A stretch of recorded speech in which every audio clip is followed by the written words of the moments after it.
1. A human body burns at about 900 degrees Celsius, 1650 degrees Fahrenheit. During cremation in Western countries, the temperature is cranked up to about 1200 degrees Celsius, 2190 degrees Fahrenheit, so that the entire body burns up and turns to ashes. I know this because I asked the German cremators whether they could burn the body at a lower temperature and set aside the throat bone. No, they said. It's against the law, they said. In Japan, lower temperatures are used than in Western cremation. 500 to 600 degrees Celsius, 930 to 1110 degrees Fahrenheit, to retain some bone as fragments. The remains are placed on a metal tray and moved to the Shukotsushitsu, the ash collecting room. There, in the Kotsuage, the bone picking ceremony, relatives pick up the bone fragments with special chopsticks and pass them from one pair of chopsticks to the other, until the last person places the bone fragments in the urn. The small bones of the feet first, so that the remains of the body are upright in the urn. The nodobotoke, the second cervical vertebra, is the most special bone. Its name means throat Buddha, because it resembles a meditating Buddha. It is placed in the urn last, by the closest relative. Can a film be a bone? For a while, all I could think about was fire, smoke, ash. The rubble, what lies beneath, and what comes next. The fires our houses are built atop of. The fires of transition, and the fires ahead. 2. A US police car on fire can generate heat upward of 1500 degrees Fahrenheit.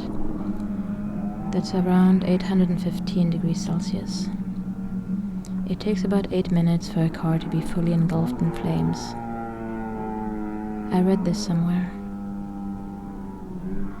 An average fire of a brick-and-mortar building, such as a police precinct or a Wendy's, will usually burn at a temperature of around 2000 degrees Fahrenheit, 1100 degrees Celsius. 3. In 2005, over a 3-week span in October and November, 8,973 cars were set ablaze in multiple cities in France, including suburbs of Paris, after the tragic death of 2 teenage boys, as they were again subject to racial profiling and hunting by the French police. 4.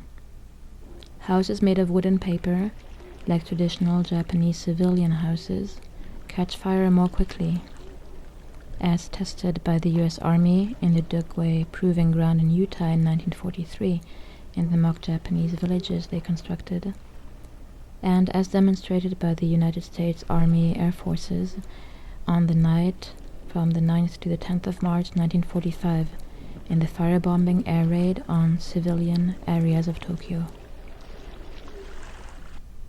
5.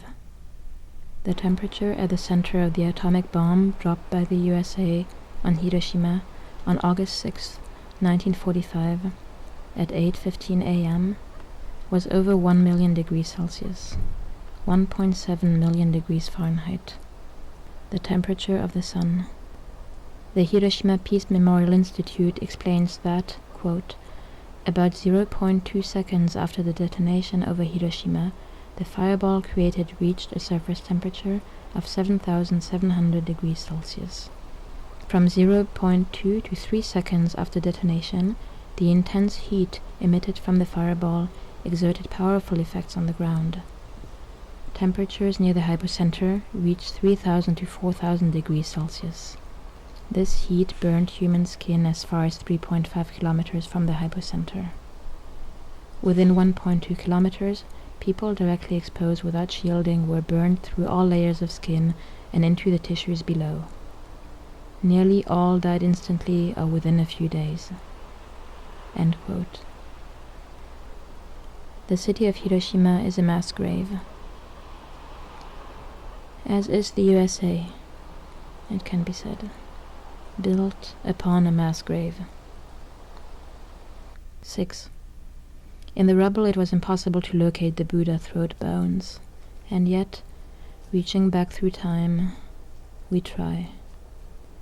The rituals involve chants, incense, poems, flowers, and fire.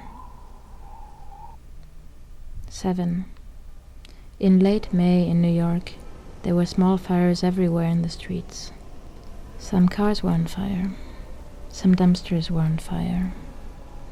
In June and early July, there were fireworks all across the skies of New York. 8.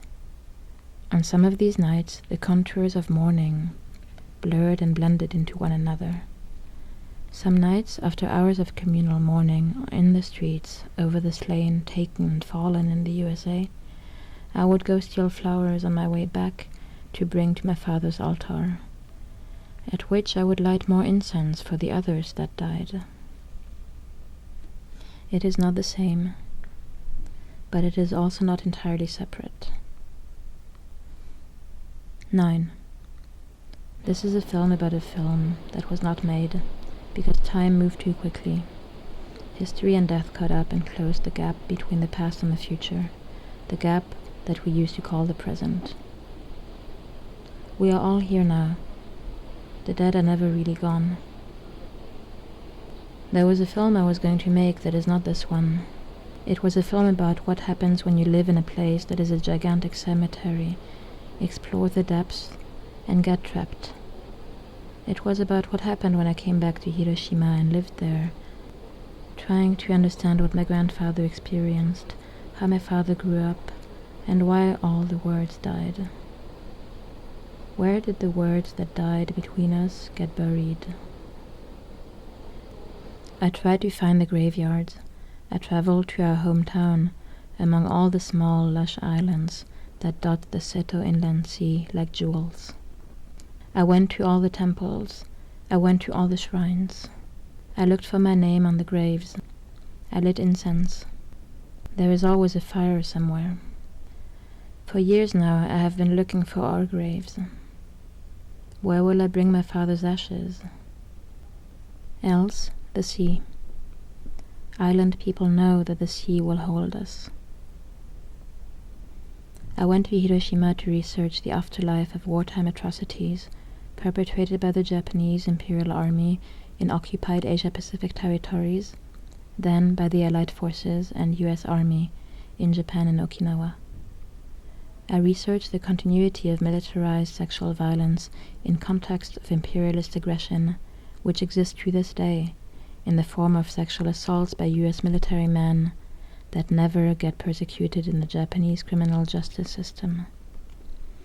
My project was already extremely entangled in my own family history, our own dead, all our ghosts, and the haunting of the 200,000 so-called comfort women.